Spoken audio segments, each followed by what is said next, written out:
আপনি কি চান যে আল্লাহ রাব্বুল আলামিন আপনার সকল দোয়াকে কবুল করে নিক? তাহলে আপনাকে করা উচিত একটি ছোট্ট আমল, আর যা আপনাদেরকে এখনই জানানো হবে। যদি আপনি এই আমলটি করেন তাহলে ইনশাআল্লাহ মাত্র 21 বার পড়লেই প্রথমবারেই আপনার সকল দোয়া কবুল করা হবে। আপনি যে কোনো নামাজের পরে, যে কোনো ওয়াক্তের নামাজের পরে আপনি যখন সালাম ফেরাবেন, সালাম ফেরানোর পর আপনি 3 বার দরুদে পাককে পড়ে নেবেন। 3 বার দরুদ শরীফ পড়ার পরে আপনি সাজদায় মাথা রাখবেন।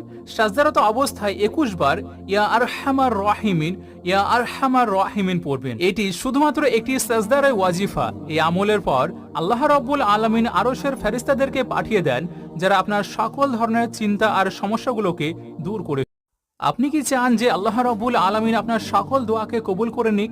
তাহলে আপনাকে করা উচিত একটি ছোট্ট আমল, আর যা আপনাদেরকে এখনই জানানো হবে। যদি আপনি এই আমলটি করেন তাহলে ইনশাআল্লাহ মাত্র 21 বার পড়লেই প্রথমবারেই আপনার সকল দোয়া কবুল করা হবে। আপনি যে কোনো নামাজের